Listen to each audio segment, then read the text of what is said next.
All right, here's what's on the docket today. In Hartford, we've got daring pursuits, fiery challenges, cunning heists, and even a newborn in need of a name. Quite the lineup, if I do say so myself. Hey there, folks. I'm Dean Bark, the voice behind the City Report with Dean Bark here in Hartford. Let's kick things off with a bang.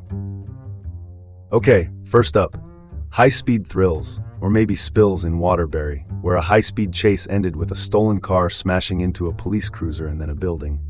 Quite the spectacle when chaos takes the wheel. In early February of this year, a theft set the stage for this wild ride. A vehicle theft spiraled into a dance with the law, captured in candid detail by those trusty police body cameras. The chase, an adrenaline rush, showed us the highs and lows of evading capture, literally in this case as the car rear-ends the cruiser, only to find its final rest against two brick beams of a building. The footage was clear. Dashing dreams of escape often end, as this did, with handcuffs. What's the takeaway? Body cameras are more than just a piece of kit. They're pivotal in documenting high-stakes events with clarity for all involved. Call it like it is. This technology is a must-have in maintaining accountability and transparency in law enforcement. Now that's worth discussing. Moving on, firefighters felt the heat, quite literally, battling a blaze in New London that left two of them injured, all the while saving lives in the process. It was early on February 10th when this fire erupted in a multi-family home around Eastern Avenue. 5 residents managed to escape, but the firefighters weren't as lucky. The house they braved left them with minor injuries.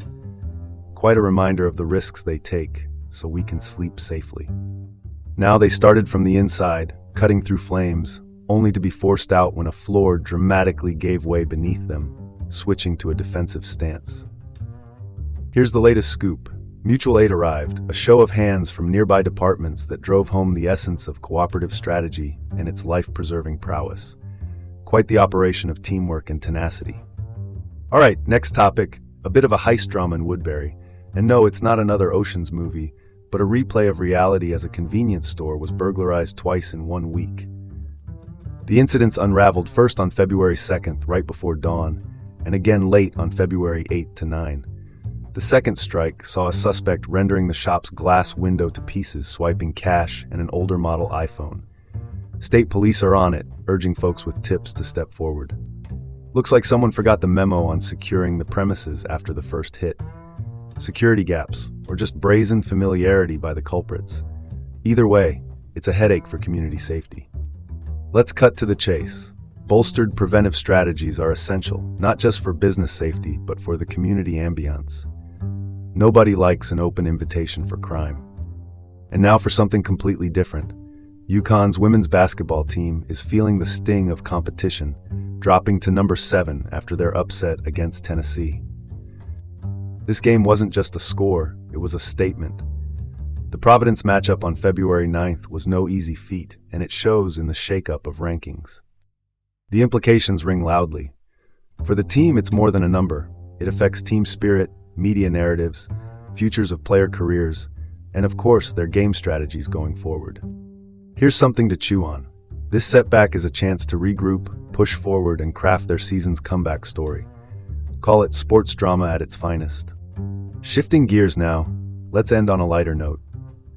A newborn giant anteater at Connecticut's Beardsley Zoo is in need of a name, and they're leaving it up to a contest, a charming example of public involvement with wildlife. The zoo threw its gates open, socially speaking, inviting votes on names like Cayapo, Ramo, and Merida till February 13th, a chance to engage the public and remind us all why conservation is close to home. This isn't just a charming contest, but an engaging step to rally support for the zoo and the survival of an endangered showstopper. Now, who wouldn't love to pick a name for such a fascinating creature and help a cause while they're at it? And that's where we'll leave it. Thanks for tuning in, Hartford. Keep those ears open, stay informed, and I'll see you next time on the City Report with Dean Bark. Until then, stay curious.